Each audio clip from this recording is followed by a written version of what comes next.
Hi, I'm Susan Marie Ruman, Educational Consultant with the New Mexico WEBS project. WEBS is an acronym that stands for Widening the Educational Base for Students in the State of New Mexico. Today's workshop will focus on how do we support persistence with our ABE students. And my name is Kim Iwasko. I'm also an educational consultant with the WEBS project and a co-presenter.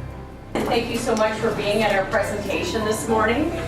We are the New Mexico ABE WEBS project. And what is WEBS? Well, WEBS is widening the educational base for students project. And today we are going to take you through the intentions of the WEBS project, who we are, how we got started, what is our mission, how are we trying to integrate with adult basic education practitioners throughout the state, and how we're trying to make an impact on student performance statewide.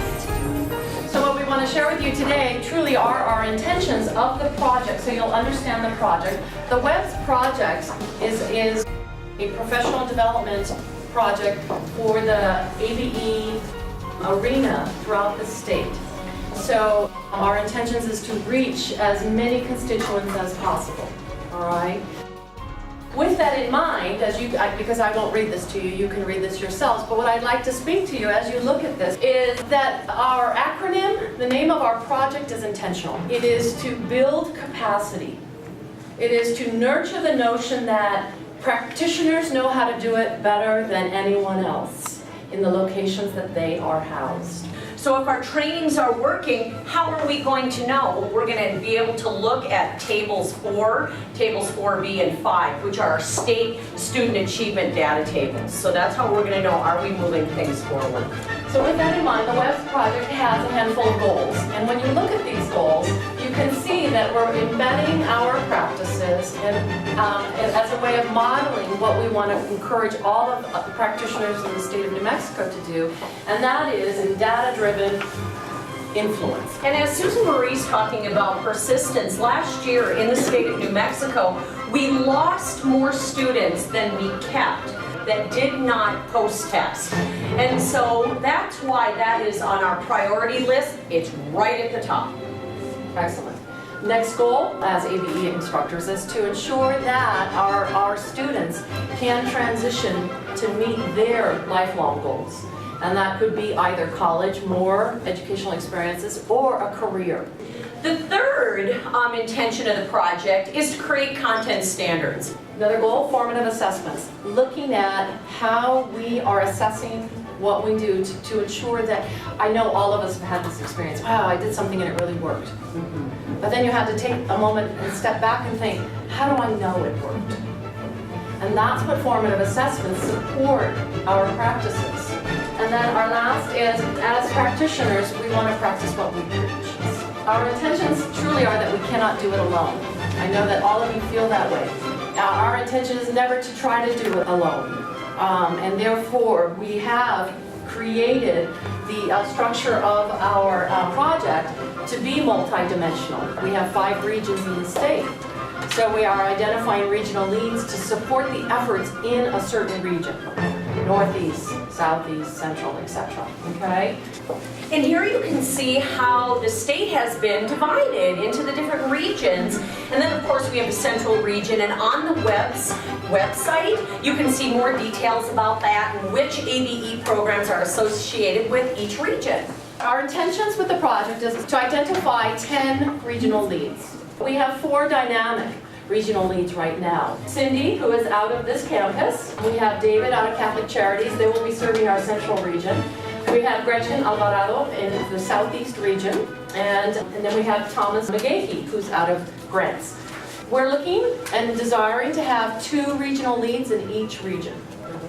In an effort also to ensure that there is a lattice approach, a web approach, we as a project have an advisory committee to inform and to continue to advise our practices and our approach. So we just wanted you to know who our advisory committee members are. And so you can see that maybe you are familiar with some of them and some maybe you're not. Okay, well, one of the largest persistence studies was done over a number of years, and what came out of it were some core values that adult basic education programs needed to have in place in order for students to persist. And they are, a student needs to have a sense of belonging. So what does that mean? One of our key focuses on today's presentation is persistence through service learning. A student needs to feel like they are part of something greater. So one thing that the study found is if students are engaged in something that is contributing to the community and not just self, they feel a sense of belonging. I fit into this college or to my adult basic ed program because I'm on the student council, or because the vice president came by today to say, hey, how are you? Caring, belonging, you're here, you belong with us, you're our peeps. Agency, that's from the state level down. New Mexico Higher Education Department. How are they supporting us? Are they providing data in a timely manner? Are they providing the agencies with what they need to function? Relevance, the adult ed classroom. If we start talking about how was your trip to Spain, most of our adult ed students are going to drop right off, because is that relevant to folks in poverty? No, it's not relevant. How was your trip down to the local mesa where you went fishing? Relevant. So keeping it relevant to the local community. Clarity. When a student walks into our ABE classroom or our ABE program, can we get them where they need to go? Is the student clear on what we can offer and what we can do well? Is it specific enough? Competence. Are our teachers trained? Are they skilled? Are they participating in professional development opportunities? Do they have production of portfolios? How are they demonstrating their learnings? Stability. You know, and that's one thing that I really wanted to talk about. Stability in our program. So many of us are feeling the pressure of decreasing funds. Well, one thing that the intentions of the WEBS project is, you guys, it's in our control. It's in our power.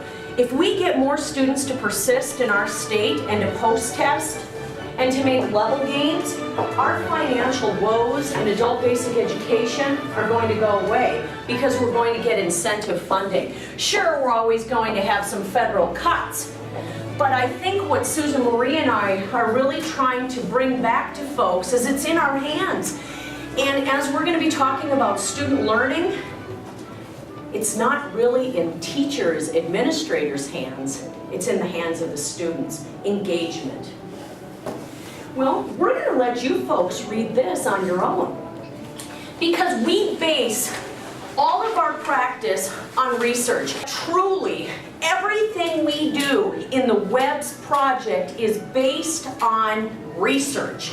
And so we just provided this to you as a foundation to what we're going to embark on next. Student learning, promising practices. So that's our jumping off point. What are we talking about today? This is it, student learning. And we would like to pay respect to Cesar Chavez and the Si Se Puede. We have been given exclusive rights to be able to use all of the curriculum. So if you go to the WEBS website, all of this curriculum is for you and it's for free. You can just use it and download it, and you can copy it free will. So please, and it's on our website, and so it's all there. How can we help improve retention? Well, you guys tell me. You tell me without even looking at the whiteboard. How do we help our students feel like they're part of a greater thing than themselves? What do we do? Do students that are engaged in service learning, do they have to have a GED?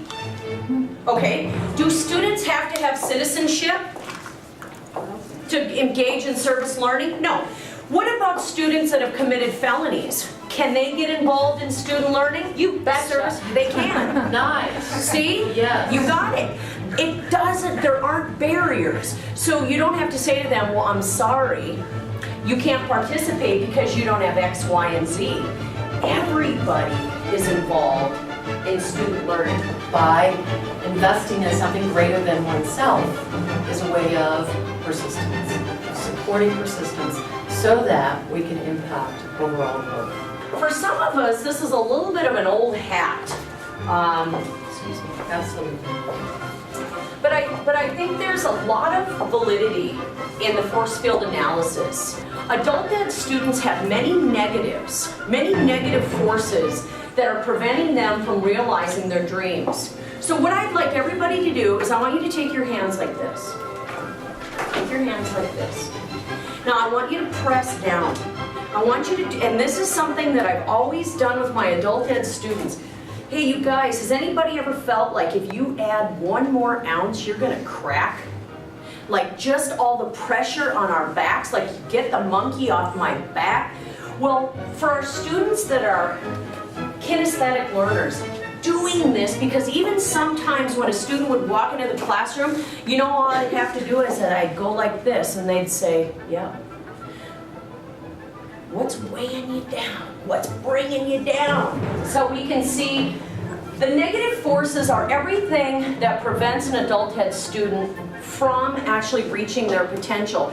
But if we can talk about it, and it's as Cummings would say, John Cummings and Saccone, what they would say is get it over with from the beginning. Show the students the negatives. Talk about the negatives. Now, you guys do this with me. Put your hands up. Push up. And push up. Now here's where we want in the adult ed classroom to show that we have more positive forces. We have more, and it's true, even though it may take us pulling them out of the abyss, they are positive. We did want to share just a few other ideas that we can use to help our students persist. I just wanted to share that one of the intentions of the WEBS project is we will be coming to your region and we will be talking about ways that students can engage in service learning projects so we can highlight those, we can promote those, and we can support those with our political legislators. Not only are our students engaged in getting their GED, which is a selfish goal, but students are also, because they're involved in their GED class, they're also involved with their local food bank and what have you. So we're trying to bring a focus that adult students also become active members of the New Mexico workforce. They get rehabilitated, they get out, and they can make changes. So we'll be contacting you, and we would love for you to contact us via the website. The quote on the next slide, I think, speaks most eloquently to our intentions as a project. And so I would like to read this to you, simply because every time I read it, I'm reminded. Okay? Go to the people, live with them, learn from them, love them. Start with what they know, build with what they have, but with the best leaders, when the work is done, the task accomplished, the people will say, we have done this ourselves.